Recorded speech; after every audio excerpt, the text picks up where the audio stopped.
नमस्कार साथियों। कहानियों के गुलदस्ते से आज हम सुनते हैं एक कंजूस की प्रेम कहानी। रचना अर्चना चतुर्वेदी की है।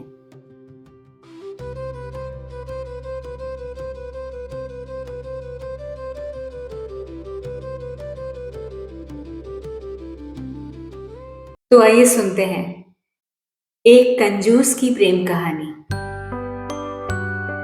सयाने जानते हैं कि आशिकी बड़ा खर्चीला काम है। इस काम में बंदे की जेब को पेचिश हो जाती है और टाइम की फर्म का दिवाला निकल जाता है। पर फिर भी लोग हैं कि आशिकी करते हैं। कारण सिर्फ ये कि खतरों से खेलने का शौक भी तो एक शौक होता है। आशिकी के धंधे में जहां इन्वेस्टमेंट एक अनिवार्य तत्व है, वहीं कंजूसी के धंधे में हर चीज की गुंजाइश है। पर वहां खर्च का अकाउंट बहुत मुश्किल से खुलता है। सो आशिकी और कंजूसी दोनों साथ साथ नहीं चल पाती। पर मुझे आजकल एक दौरा पड़ा हुआ है। मैं असंभव चीजों की कल्पना करने लगती हूँ। कई बार तो ये कल्पनाएं सच भी हो जाती हैं। कसम कृष्ण कन्हैया की, कल्पना सच हुई भी तो मेरे ही मोहल्ले में। तो आप भी कंजूस की प्रेम कहानी का मजा ले ही लीजिए। तो सुनिए एक कहानी अपनी जुबानी। हमारे पड़ोस में एक कंजूस परिवार रहता था। कंजूस भी कोई ऐसे वैसे नहीं। परिवार में धन की कोई कमी नहीं थी। होगी भी कैसे? खर्च ही नहीं करते, कमाई खूब, बचत भी खूब, मोटा खाओ मोटा पहनो वाले सिद्धांत पर चलने वाले लोग। उन्हीं के नौनिहाल हैं हमारे हीरो, यानी लक्ष्मीपति। क्योंकि इस परिवार को लक्ष्मी से प्यार है, इसलिए सबके नाम में लक्ष्मी आना अनिवार्य है। यहां तक कि घर भी लक्ष्मी निवास है। हमारे हीरो बड़े ही होनहार किस्म के नौजवान हैं और बाप दादा के नक्शे कदम पर। इनके बारे में तो ये कहा जाता है कि यदि सड़क पर पानी देख लें तो जूते भी बगल में दबा लें। देखने में एकदम सीधे साधे, भोंदू टाइप। कपड़े भी इस तरह के पहनते कि ढीले ढाले ही नजर आते, लेकिन बड़े ही बुद्धिमान, या कहो एकदम चालू। बेचारे लक्ष्मीपति के नाम में तो पति लगा है, लेकिन पति बनने का सौभाग्य अब तक नहीं मिला है। उनकी उम्र के ज्यादातर लड़कों की या तो शादी हो चुकी है या प्रेम प्रसंग में फंसे हैं।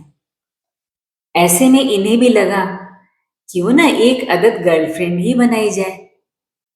अब हमारे हीरो जुट गए लड़की की तलाश में।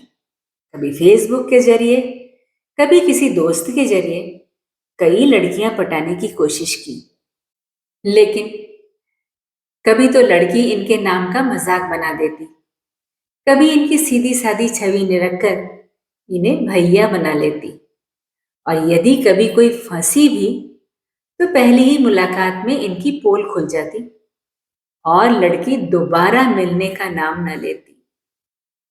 बेचारे बड़े परेशान थे। एक दिन हमने दिल का हाल दूसरे शहर में बसे अपने मित्र को सुनाया, जहां ये अक्सर अपने काम से आते जाते रहते थे। मित्र तो मित्र होता है, उससे अपने दोस्त की ये हालत देखी नहीं गई और उसने उन्हें अपनी जान पहचान की लड़की से मिलवा दिया।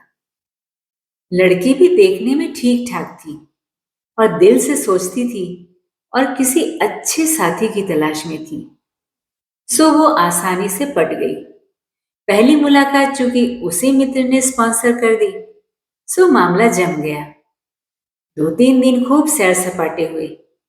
अब ये कहना न होगा कि पहले दिन पेट्रोल सहित गाड़ी उसी मित्र की ली। पहले दिन दोनों एक रेस्टोरेंट में खाने गए।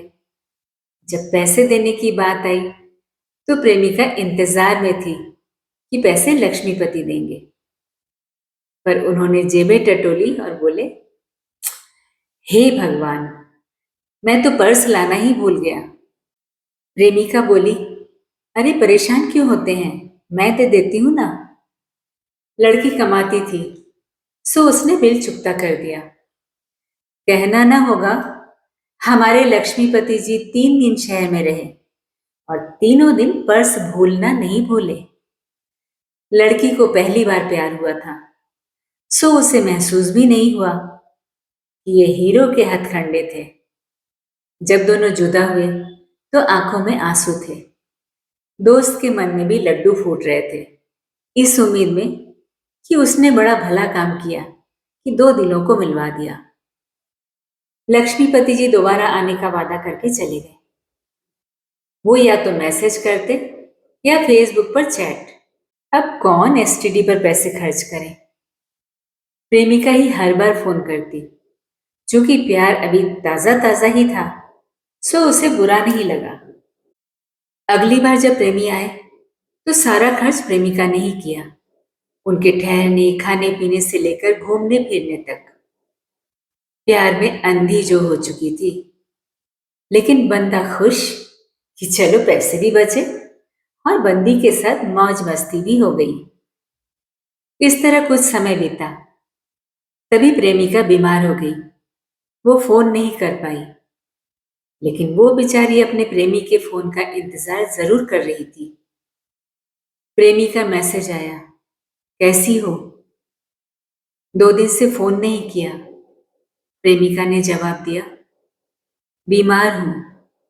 उसे लगा अब तुरंत फोन आएगा, उसे मेरी चिंता हो जाएगी, आखिर तो मुझसे प्यार करता है।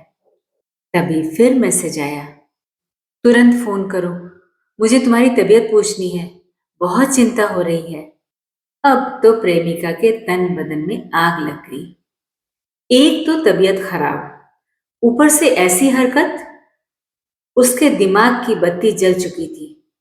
उसने सोचा, ऐसे दोस्त का क्या फायदा, सारा खर्च मैं उठाऊं, फोन भी मैं ही करूं। इसे तो मेरी तबीयत की भी चिंता नहीं, फोन भी नहीं कर सकता। साला, चमड़ी जाए दमड़ी न जाए वाली सोच का आदमी।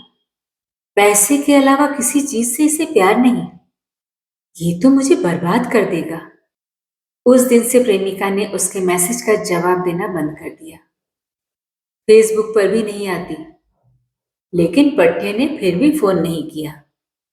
अपने उस मित्र से कहा पता करने को, और जब इस बार फिर काम से आए तो प्रेमिका से मिलने गए, पर वो न मिली। आखिर वो समझ ही गए कि ये भी गई हाथ से। अब प्रेमी महोदय नई प्रेमिका की तलाश में है। इन्हें इस बात का कोई गम नहीं कि प्रेमिका हाथ से गई, बल्कि वो तो खुश हैं कि चलो अपनी तो फूटी कौड़ी भी खर्च नहीं हुई और मौज मस्ती भी फ्री। अब हमारे लक्ष्मीपति जी एक बार फिर निकल पड़े हैं एक ऐसी प्रेमिका की तलाश में जो उन पर सारा खर्च भी करे, फोन भी खुद ही करे और हो पूर्ण समर्पित। तो दोस्तों, आप में से किसी को ऐसी लड़की के बारे में जानकारी हो या आपके मोहल्ले पड़ोस में रहती हो, तो कृपया हमारे लक्ष्मीपति जी की मदद करिए। क्यों? क्यों? मुझे कुछ और कहानियां नहीं लिखनी क्या?